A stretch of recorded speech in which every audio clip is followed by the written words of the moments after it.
So there you go. There's the generic title.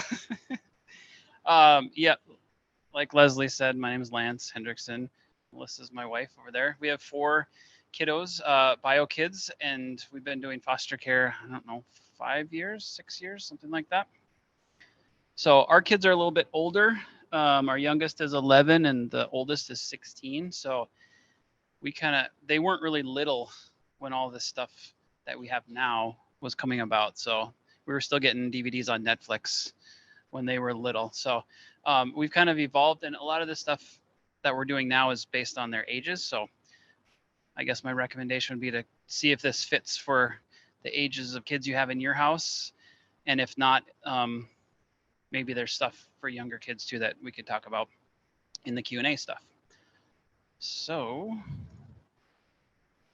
these are kind of the 3 topics, or the broad kind of strokes I want to talk about. Just share a little bit about how we kind of, as parents, think about screen time and how we define that for our families.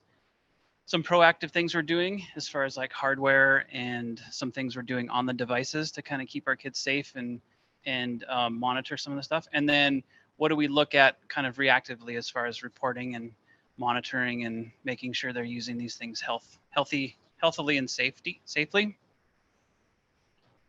A few references. Did anybody do those parenting in a pandemic webinars that we had in like 2021? Remember Aaron Walsh from the Spark and Stitch? I know. Anyway, I think it was the extension service in combination with human services or something, but there was some great webinars from Aaron Walsh from Spark and Stitch. I just read a book called Indistractable, which I would highly recommend for your own screen usage. And there's some chapters that talk about kids' usage too. And then obviously School of Hard Knocks. So stuff we've tried and failed at, and what we've learned. So that's kind of where I'm pulling a lot of this stuff from. Our goal, I guess, with screen time, as we kind of were thinking about it, is to prepare our kids for self-management by building in some healthy technology habits. So that's what we're ultimately trying to do, so that when they leave, they have some healthy habits and some things built up. Reality is more like this. We get eye rolls, and we get anger, and we get some swearing, maybe not at us, but away from us. So, and like this kid trying to drink water, we think we're all lined up and we got everything figured out, and then that's what it looks like. Can you guys see that? So anyway, that's the reality. But I think, some of this stuff is working okay. So when we talk about screen time, and this is kind of from the webinar and the books too, we think about it in four ways, I guess. There's that consuming piece of it, where somebody just going through a feed. This would be YouTube or TikTok or even autoplay on Netflix and things like that. They're just consuming the content. There's the creating piece. So maybe they're in a app like Roblox or Minecraft, building or creating, or maybe they're coding. Learning goes along with that too. Maybe they're learning some music or a new language, and then connecting. So are they on a call with a friend? Are they doing like FaceTime, things like that? So we think about it this way because it's hard to define screen time as one thing. So that's kind of how we break it down and how we communicate with our kids when we're talking to them about some of this stuff. Does that make sense to everybody? Okay. Here's a quote from Aaron from one of those webinars. Media is not inherently good or bad, but it's powerful.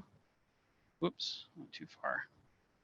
So that's kind of along those lines too. And then the current goal should be to keep kids safe and healthy and connected during this time. And when she said this time, it was kind of the middle of the pandemic, like March, April 2021.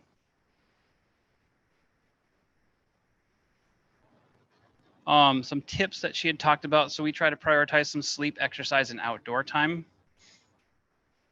As we talk to our kids about their screen usage, we have some things in place to make sure they're getting to bed on time. Sometimes we won't let them have screen time unless they've exercised or been outdoors. We help them reflect about how they're feeling. when they're doing some of this stuff using these apps and sites. There's some red flags that we watch for, and I'll get to more detail in the next few slides, prioritizing that connection thing. And then the fifth one is stuff that we try to do is, be able to shift and rethink based on their ages or based on things that aren't working and things like that. So prioritizing sleep, that's pretty simple. I think all the studies show that screen time late at night interferes with any kind of sleep, and that's unhealthy. So we try to watch for that and use some of these tools to help us monitor that automatically. Some of the questions we asked them: what did you do online today? How did you feel when you spent time on this thing? If it was on Fortnite or TikTok or whatever. Broadly speaking, what kind of games or apps make you feel better or relaxed or connected? So going back to those kind of 4 types, like when you're on this thing, where are you at in that spectrum? What things make you feel worse after you've done them too? So we ask our kids that. Again, they're older, so they can describe those things. So if you have younger kids, you might have to figure it out by asking questions that maybe are around that issue, or just monitoring their behavior. And then thinking about social media specifically, are you being authentic, or are you curating everything? Can you be your honest self out there? So those are the things we kind of help them reflect as we monitor and watch their screen time. Some of the red flags we look at: if they're sneaking or lying about it, if there's transition times and the battles we have with them are escalating. There's always going to be challenges at transition time, especially with foster kids, we found too. But are they escalating? Is there some irritability, or are they having trouble moving past some of this stuff? And then are they being isolated or using screens to kind of get away from stuff like family time or homework, things like that? And then the last one, again, with social media, are they worried about all the things that happen when they post something? Likes, followers, things like that, comments, all that stuff. So that's kind of what we look at when we're talking to them or when we're observing some of this stuff. We do prioritize connection. So, example is 2 hours of homework with a friend over FaceTime. That's different than 2 hours on TikTok. So we try to make that distinction and not just say it's 2 hours of this thing or 2 hours of that thing. And it's hard to do because you kind of have to judge, but there's some clear examples like the FaceTime versus TikTok that we kind of use.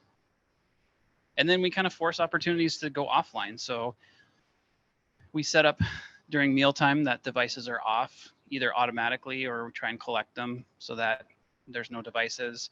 We make sure that they all have friends over regularly. We have game nights. We get outside and hike when it's nice, things like that. So kind of that forced offline activity, and then connecting with either friends or family. So what's the last one? Oh yeah. Again, nothing is perfect. So we try to regularly look at what we're doing. Is it working? Is it not working? And just reassess and redo some of the stuff. So kind of always evolving, especially as they get older. And again, if we're getting these type of reactions like eye rolls and anger, we're probably doing something okay, because all kids are supposed to be mad at their parents for setting limits, right? So that's kind of how we think about it. So that was kind of the stuff from the webinar that brought us to think some of this. When I was reading this book recently, he talks about things that kids want and why they're drawn to some of this technology and apps and stuff. And really it comes down to sense of autonomy. So being in control of something. If you think about their school days, they really don't get to control a lot, especially younger kids. And so going to these apps or these sites or whatever, doing all this stuff is a sense of giving them a sense of control. Competence is a big thing. If they're building something or getting better at a game like Fortnite, they can see, kind of how they're evolving in their competence and mastery. And then they want to be connected. So relatedness, connecting to their friends, connected to, people that are outside their house. So he talks a lot about that in this book. And those are some of the triggers that cause kids to go to some of these apps and overuse them. And so we kind of look at it that way. Are they getting some of these things other places? Or are they getting them in the apps in a healthy way? So example, Minecraft or Roblox, if anybody's familiar with those, where they can basically just build unlimited worlds. It's kind of open worlds, and so they have some autonomy to just kind of do whatever they want, and they can get mastery at building some of these things. Apps like JoyTunes and Duolingo, if you've ever heard of those, where they can learn to play music, or they can learn a new language. You know, we don't consider those screen time like we do some of the other things that they do online. And again, you know, as you think about autonomy and mastery and connectedness, the things that they need or they're drawn to with some of this stuff, you know, the overarching thing is how do we keep them safe and still fill all those needs? So that kind of got us to think about some of the practices we do, and that's where I'll get into the next thing about some of the actual hardware that we use. These are just examples from our house, and so if anyone else has other examples, we can talk about that later too. I know you guys just got a new system, Gustavo. So anyway, so that's some of the proactive practices. If anybody's seen a diagram like this, just to get everybody on the same page, getting internet into your house goes through a few different devices. You have your modem and you have your routers. And so that the router piece is kind of where I'm going to talk about this next piece and some of the things that you can do at the router level that, you know, control all the devices that connect to some of this stuff. There's some things that you can do when devices are not at home. And so that'll be kind of the next phase after this, but this is just focused on the in-home stuff. So when you're looking for some of those router stuff, this is what I kind of looked for. We haven't bought one in about 5 years, we're probably due, but does it have content filtering? So can you filter out certain types of content that may be too mature for your kids, or maybe it's porn or things like that? Do these routers that you have, do they have that capability through an app or through some other means? So that's kind of the first thing I look for. Is there a way to block certain things like websites and apps? Can you pause internet to a specific device? So again, like if you have a problem with a kid being up late at night, can you pause internet access to that device so that they don't have, you know, so it's not interrupting their sleep or things like that. And then a couple other things that are nice to haves, I would say, you know, blocking ads over your whole network, and then some antivirus or malware protection. So that's kind of how I look at stuff when I'm recommending home routers and other devices for the home. Well, yeah, I'll talk about some of those. And yeah, your mileage may vary on some of these, so I don't have any sort of financial interest in any of these, but some of the ones that, so these are single routers. So you basically plug it in and it just has signal from one spot in your house.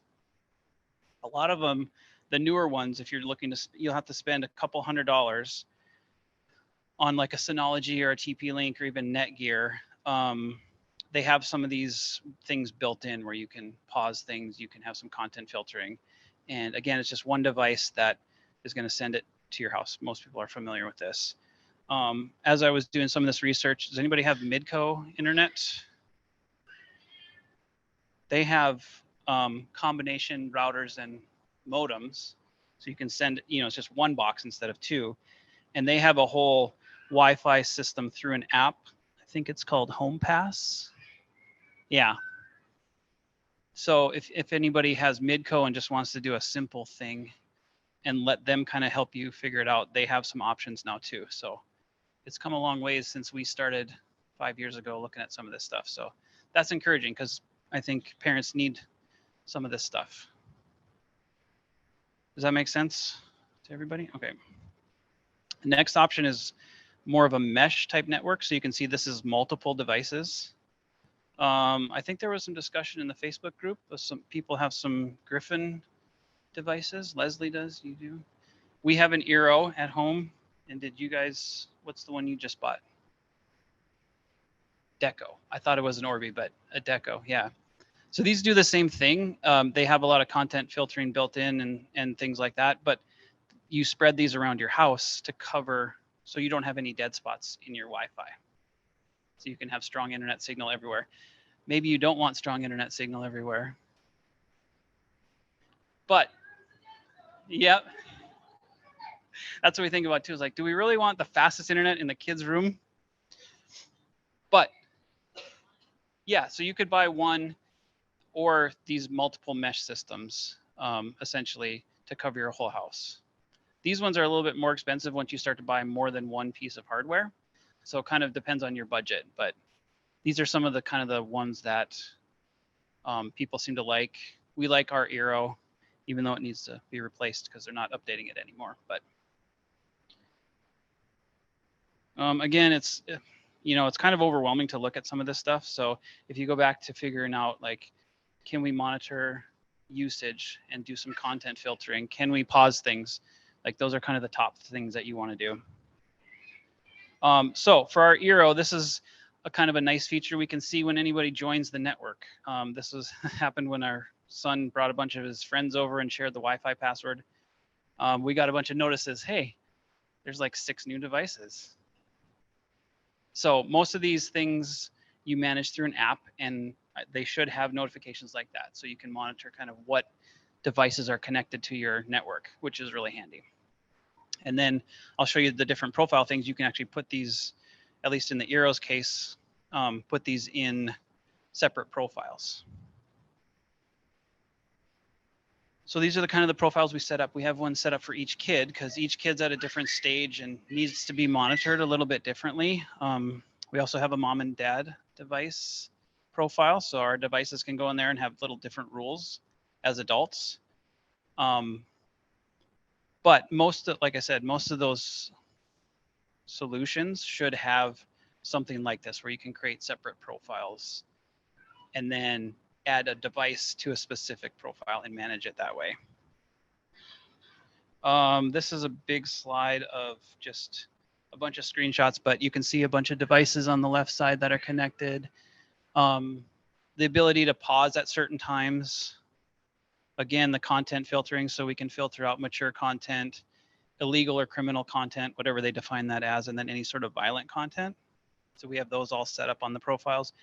And then for the Eero, we can actually block specific apps. So if we didn't want anyone to use TikTok while they're connected to our Wi-Fi, we can specifically block that app, which is very handy to do too. Anybody have any of these apps that they watch media through? Netflix, Hulu, Disney.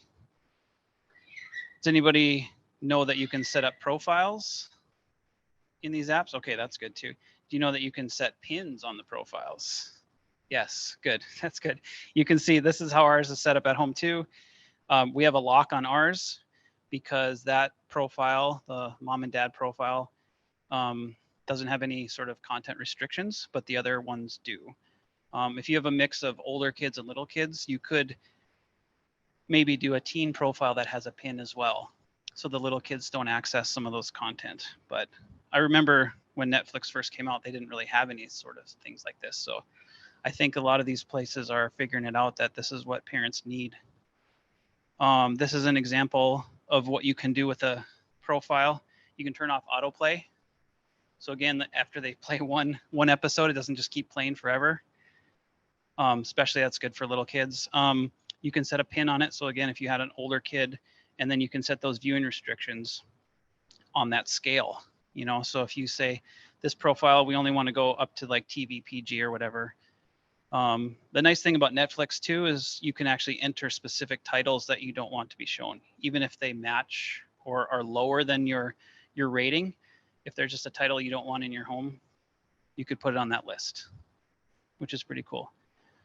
Disney the same way. Anybody have Disney here? Does anybody know that Disney has R-rated content? That's a new thing since they bought Fox or 20th Century Fox or whatever. So once that happened, we did the same thing on Disney. Because when they first launched, I think it was PG-13 was the highest content they had. But, basically similar setup. You can turn off autoplay. You can add pins and locks to it, and then set your limits on viewing. So I guess the recommendation there is if you have any of these streaming things, I would recommend profiles for all of them. You have to go to the website and set them up, and then put a pin on some of that stuff or a lock on content you don't want kids to see. It's complicated but necessary. So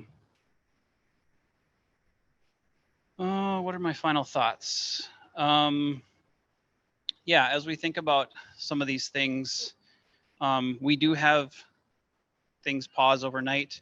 I don't know if anybody collects devices overnight, if that's a thing where before kids go to bed, they have to bring the device in. That's a good practice too. We didn't used to pause our streaming devices like our Apple TV, and we had a kid come in our house and he would get up in the night and watch YouTube. And so that was a new thing for us because our kids had never done that. So now, what's that? That we know of. That's true. But that kind of changed our thinking that, oh, hey, maybe we should just pause these devices overnight because nobody's watching them. They don't need to be on. I've heard of other people actually even turning off their router. So it's on like a timer switch. And then at certain times, is that you, Leslie, that did that? No, it's somebody else. Okay. But that's something you can do too. You could set your router on one of those like Christmas timers, and then it just turns off at night, and then the wireless is gone. So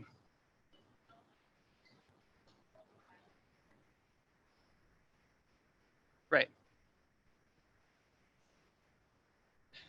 Right. You can watch NBC, whatever they have on. Yeah, that's what we do too. We have a streaming devices profile that then this is what's paused. Same thing at dinner time. So if a kid's watching a show, it'll just pause it when it's 5:30 and they get mad. It's like, no, we want to have this dedicated time set up. So like I said, it's complicated. I've Googled a lot of things. There's a lot of communities, the Facebook group for this group, you know, people were asking questions even last week or whatever. So that's kind of how I find information. Away from home gets really complicated too, because, or if they turn off the Wi-Fi and just use a cellular, like a kid has a phone or something like that with cellular.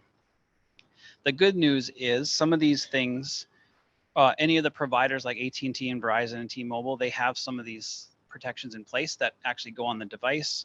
Apple has screen time. I don't know if anybody has Android phones, but I think they have some things as well. I'm not as familiar. And then there's other apps like Bark where you can put things on the device, and no matter where they're at, they can be protected. So here's the examples of some of the AT&T and Verizon stuff. Most of them have a cost. It's like extra to add it to your account.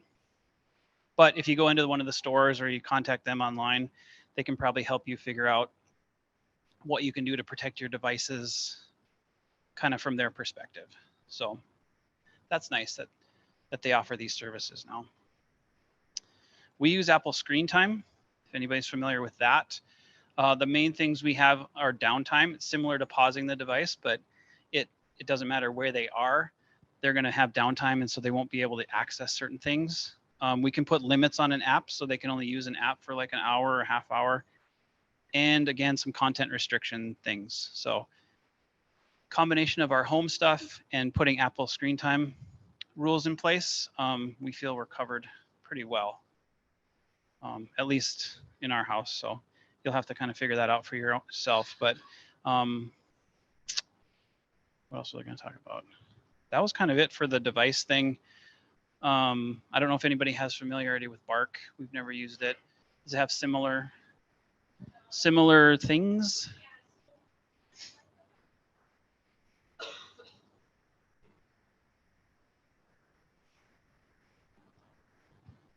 So what I like about Bark is that I couldn't keep up with teen like little acronyms that meant things or symbols that meant things that I didn't know were bad. And I was like Googling, like, should I care about GPZ, right? And it was ridiculous. And so I was like, I needed a different option. So I turned to Bark. And what Bark does that's really great, you can do some of these same restriction type things, but it is actually like looking at what they're doing on specific apps. So there's a lot of setup to it. I didn't like that part. And you have to have their device to set everything up on both your device and their device. But then it sends me an alert, and there's different sensitivity. So it says, hey, there was a message exchanged about suicidal whatever, or about sex or drugs or whatever it is, or violence. And if they watched YouTube, if it was the limitation that I found is that on an Apple device, it won't reach into Snapchat, but on an Android device, you can reach into Snapchat. And that's what I really needed it for, was Snapchat, an Android device. So it was really great to just get that message. And then instead of having to open up their device and go through the app, or you can't on Snapchat, right? Depending on their settings, it would just give me a snippet and context around it. And then I could come and have the conversation with them. Hey, like, what's going on with this? I got this message, this alert. We need to talk about this. Is so-and-so okay, right? All that sort of stuff. So it's like $4.99 a month. It's totally worth it. We use it as well in our home, and we've found that it's the best thing where we don't feel like Not we're as familiar with those as I am with Screen Time. Screen Time's built into our Apple devices, which is why we use it. But it's nice to see that there are options out there that go with the device, no matter where it is. A couple of last things on device security. I would recommend having a passcode on the devices for all of the things that are in your house, and make sure you know that passcode. We do some of those checks once in a while because a kid will change their passcode so mom and dad don't get access. And then just kind of on a security front, reviewing security and privacy settings on those devices, like what apps have location data, what apps have access to the camera or the microphone. Those are things that you should probably look at regularly and just kind of monitor. I don't think there's any automated way to get alerts, so you kind of have to do that manually. But so it was a lot easier when there wasn't all this stuff around. So okay, so that was kind of it as far as the proactive side. Now we can just talk about kind of what we do when we get some of those alerts, like you were talking about with Bark. We get some alerts on Eero and Screen Time. We kind of take the approach that we just need to set aside time to do this, either looking at the reports that we get, or just regular time to just like take their device and see what's going on it. We're watching for those red flags like we talked about earlier. We're seeing what kind of apps they've installed lately. And if there's anything, we do have approvals set up so they can't download any apps without us approving it. So some of those things just come through and we just say, nope, we're not going to let you do that. Or we have the conversation like, why do you want this on your phone? If it's free, why do you think it's free? Like, what are they going to do with the stuff you're doing on here? So just having that communication and regular reviews has been really helpful. Again, we have older kids, so it's easier to do that because they can actually have a conversation with us most of the time if they're not mad. But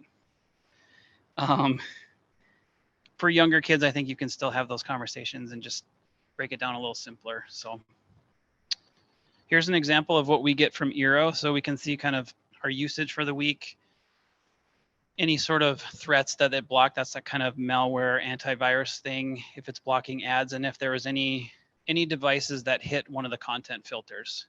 So then we can go and look and see and have a conversation, kind of like with the Bark stuff.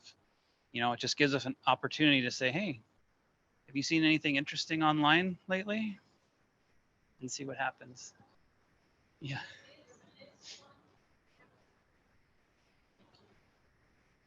Yeah, so with Eero, and I'm not sure the other ones, I'm assuming you would just buy the hardware and then you would pay for this extra piece. So I think we pay $10 a month, and then we get the Eero Plus or whatever it's called to do a lot of this stuff.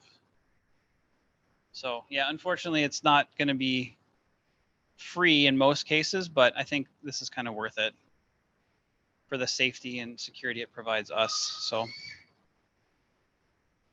one other thing we do, or we should do more often, is watching their watch history. Not every app has this. This is from Netflix.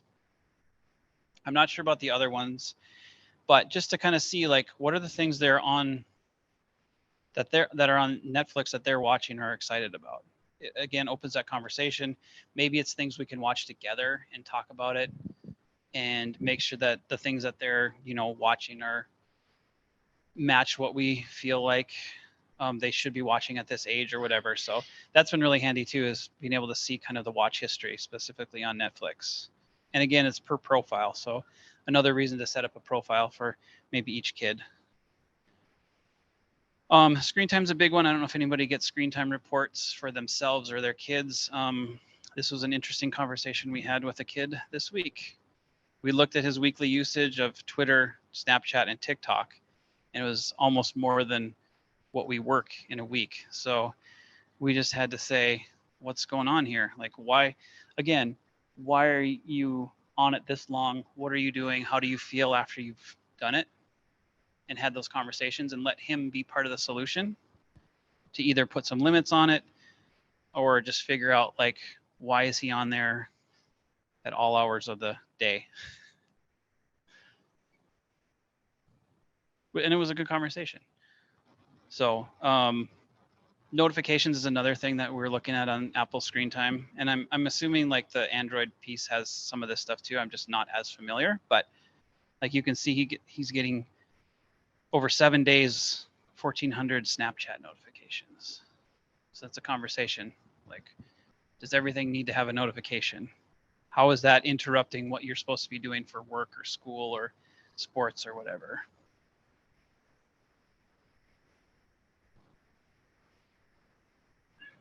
And that's kind of all I had. How did I do for time? Oh boy. Like I said,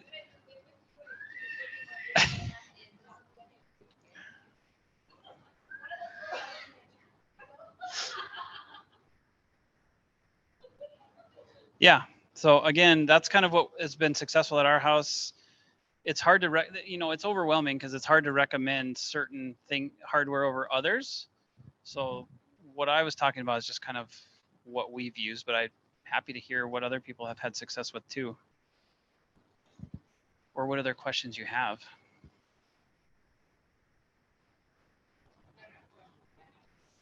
Okay.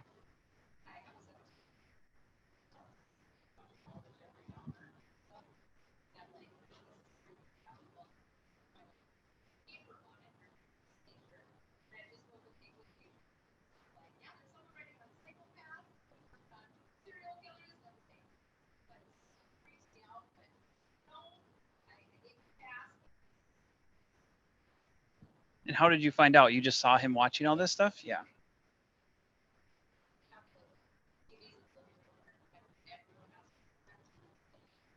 Yeah. Yeah. Yeah, it starts to escalate very quickly once there's multiple devices. Yeah.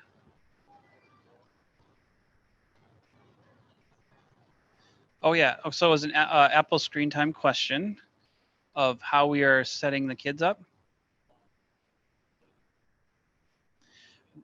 Yeah. So we have through Apple, we have our family set up. You can invite them to be part of the family with their iCloud logins. They probably have something like that. Right. And so if you invite them to the family, then you can manage the screen time as a family, and then each device they're logged into will show up on the profile. And then you can set up a specific passcode for that. Yep. But you have to have the device in combination with yours and ours. And I can show you what it looks like on our device too.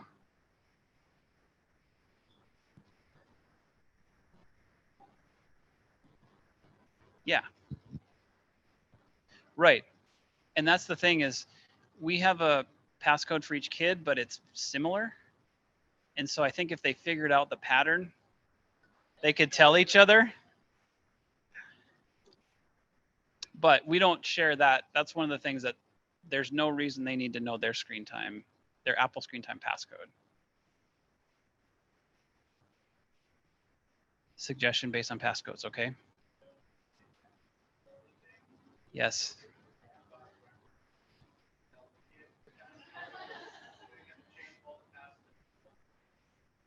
Yep. So for everybody online, the recommendation is not use the same passcode for everything, because if you give it to a family member, such as a grandpa, who then gives it to a kid, you got to go change it. We have passcodes that are sometimes 4 and sometimes 5. And it's always a surprise when we click on something we want to watch to see which one's going to pop up, and then we have to figure it out.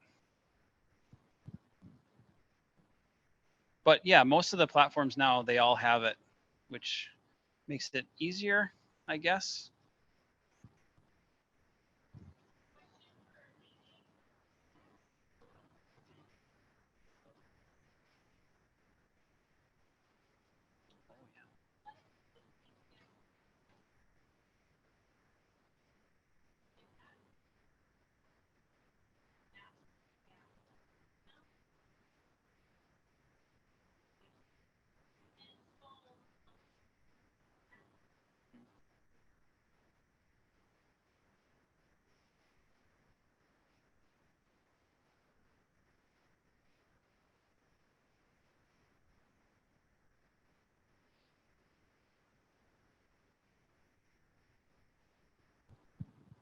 Yeah, it's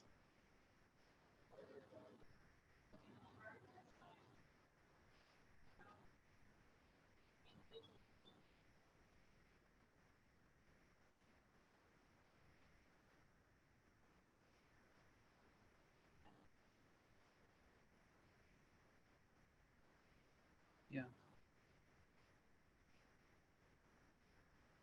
The question for everybody online was about Chromebooks and, school issued devices.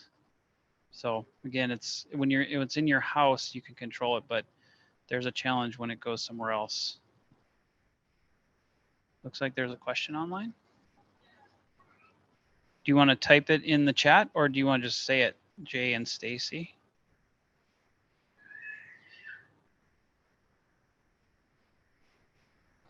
Okay, Jay and Stacy say they unplug the router at night, but they would use their data. How would you stop that? Yeah, that gets tricky. So they're talking about like cell phones that have cellular data. We've had that happen too, where they'll just turn off the Wi-Fi. That's where, you could go to AT&T or whoever's your provider, and you could set up things there. It gets complicated because you don't control that network. So just like at school, you don't control the school network. So I think you just have to have the conversations about why are they doing that? What need is that fulfilling? And, in an extreme case, just take it away for the night if it's a problem. I don't know if that helps Jay or Stacy, whoever asked that.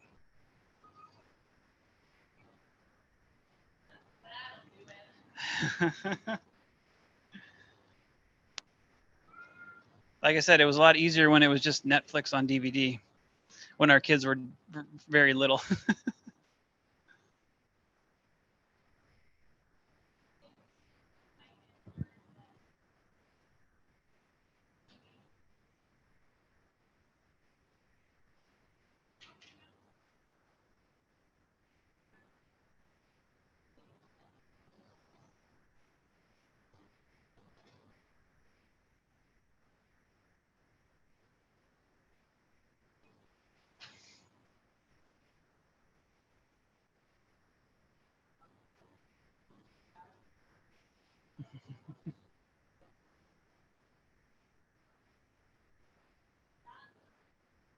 Right.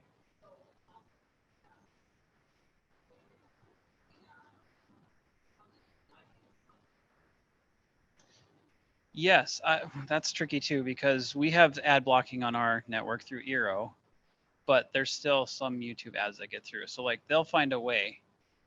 I guess specifically for YouTube, there's paid versions of YouTube that take away the ads, which again, you just got to shell out more money to protect kids. But that's the only thing I can think of, because yeah.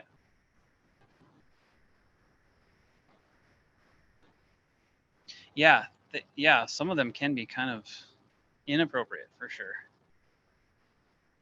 And it's not really matching the content he's watching. So what, Like, what are they even trying to do here?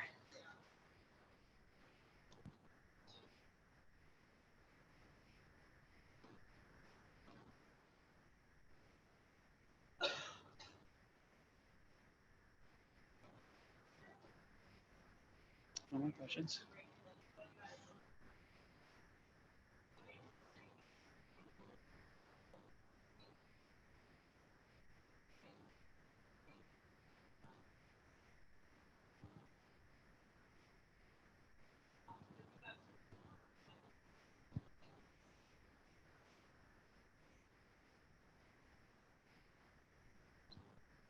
Yeah, that's a good question. The question is consuming versus creating, and some of those like breakdowns of screen time. Do we have specific limits for each one?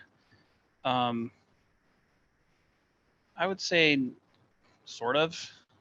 Like if a kid is going to, after dinner, say I want to play music for an hour, we're not going to monitor what they're doing. We're kind of trusting that they're going to do that. But in some cases, we do have to limit those apps specifically, just so that even if they say, oh, I'm only going to go 20 minutes, well, then we'll set a limit on it for 20 minutes. And again, they're older, so they kind of have enough going on where they don't have a ton of free time like they used to. So I don't know if that answers the question very well or not, but I think the biggest aha moment for us was just treating things differently, like knowing it's not all just screen time and putting a limit of 1 hour a day, because it's not all the same.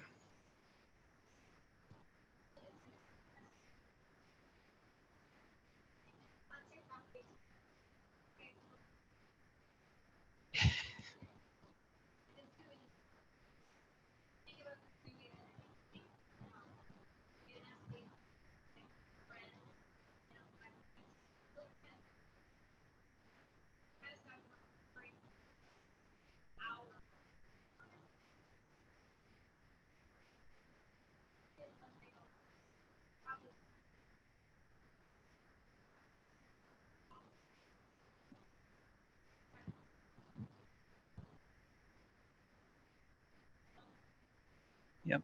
I can read it. Does anyone know if a foster child has a right to privacy that doesn't allow foster parents to access their phone? That's an interesting question. Yeah, that gets tough too. Well, I would argue that if the device is in your house, you have a right to look at it.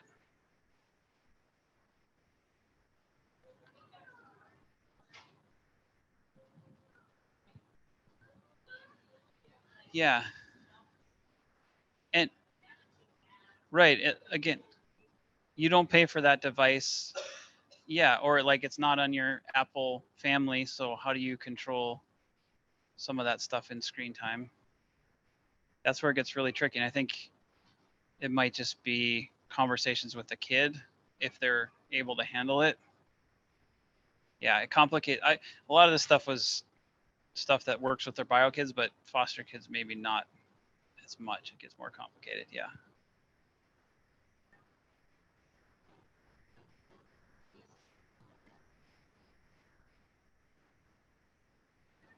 Mm-hmm.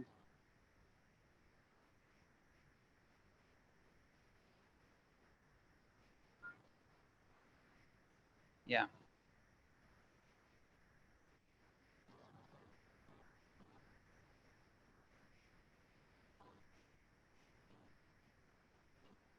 Yep. I think coordinating with caseworkers, and I don't even know sometimes if mom or dad would be in that conversation too.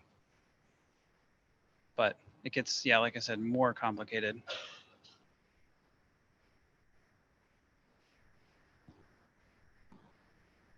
That's why we're that kid trying to get a drink from the water fountain. We're all lined up, and then it's just getting us wet in the head. Yeah.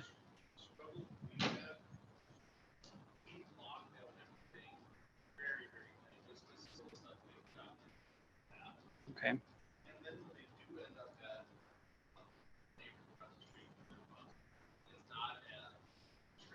Yeah.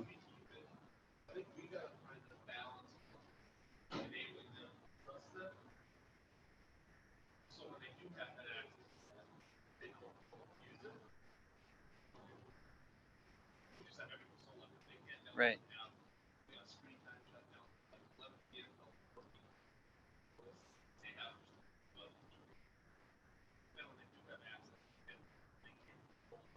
Yeah.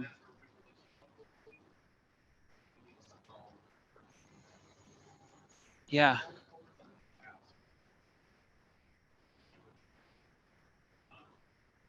Yeah, and that's kind of how we looked at it too. Especially once they get older, it's like you have those conversations about what is drawing them to it. Is it because it's all locked down at home, or like what need is it fulfilling for them? You know, is that need of connecting to something? Is it autonomy or mastery? Like we have a kid that this is the kid that was on TikTok and Twitter. I think he's just kind of decompressing because he works all every weekend, both days. He's got sports and school and student council. Like he doesn't feel like he has any control in his life. And so this is maybe a way to kind of just get away from that and just binge some things. Yeah.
He's also almost 17, so he knows everything.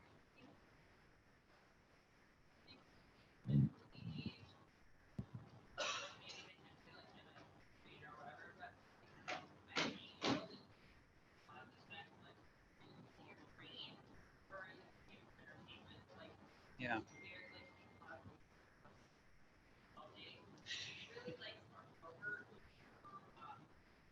The science guy, yes. Mark Rober's very good. Yes. Yes.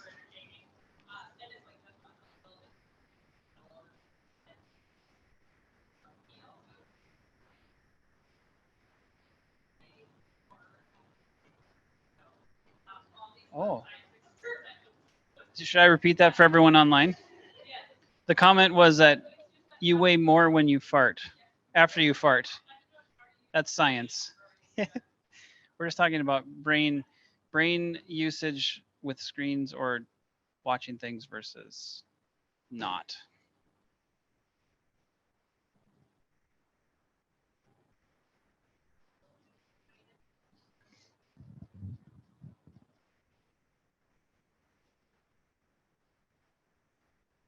Mhm.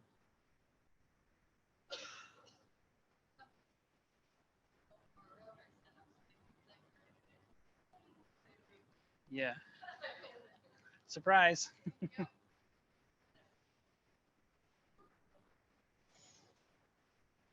Yeah.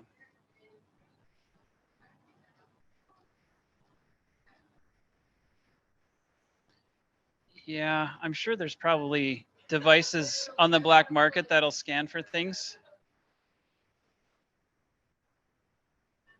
I don't know what we've had that happen too.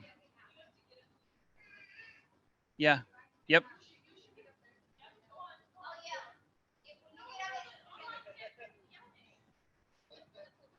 Melissa's gonna talk now. It's gonna be the most disappointing answer ever.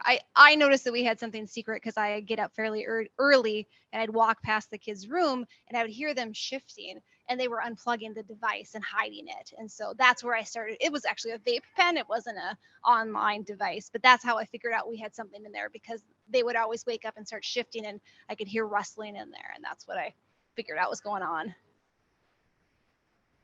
Yeah. Yeah. Yeah. Do you have any? Yeah.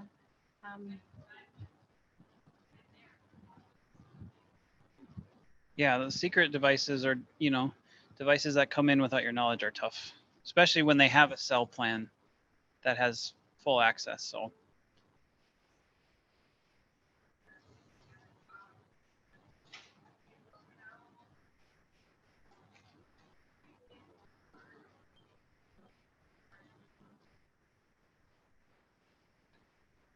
Mm-hmm. Right, and again, it kind of goes back to what are they not getting in a healthy way that they're looking for to get from these devices or screens.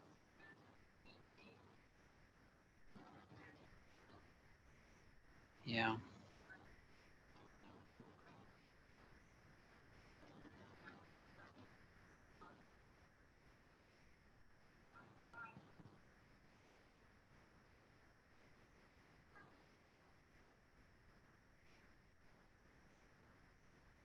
Yeah.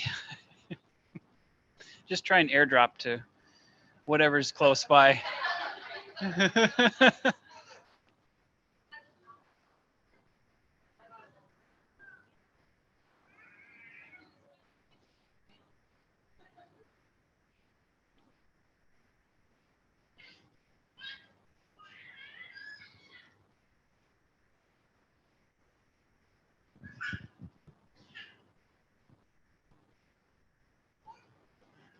I don't know why I'm still standing up here.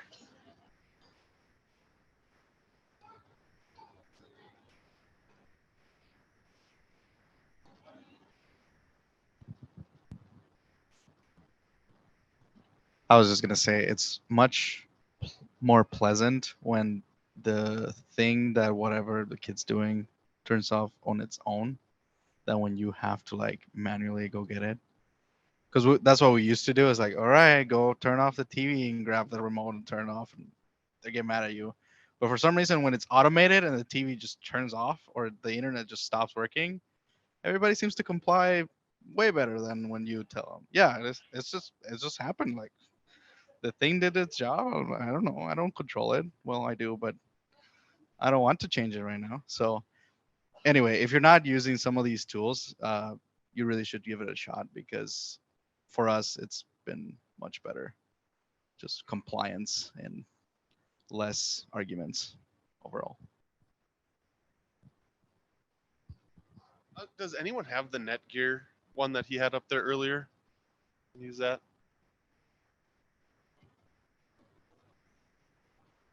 Because I can control all the devices individually, but we haven't paid the upgraded subscription to do the ad blocking, so I just wanted to see if anyone had any experience with that.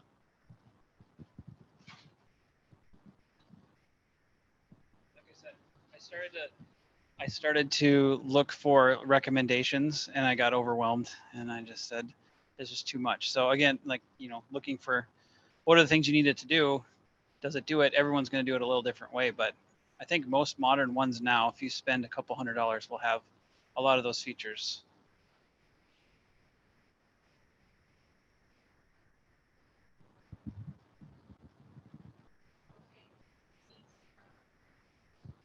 There's enough awkward silence. Sure. Okay, so the message is layers of protection. At home, out of your home, layers of protection. I didn't come up with the title. Maybe I should have. Okay, so thank you for sharing that. Continue to share out in the Facebook page when you guys find something awesome that just works, that just makes sense for you. This one is, just, I hate devices. I love them and I hate them. So thanks for sharing your wisdom with us and your lessons learned along the way. Okay, your children are that way. Take them with you. Come back next month. Please join us in December. It's always sad when nobody comes in December for the annual business meeting because they don't want to be elected as an officer. No one's going to force you to be an officer. But you should come and participate because you should care about the leadership of this association. So please come, please vote, and then it's going to be fun in December. So come for the fun, okay? If nothing else, we promise to keep the business to like the bare minimum. But you have to be a member if you want to vote. So if you're not a member, Michaela is here and we'll take your money.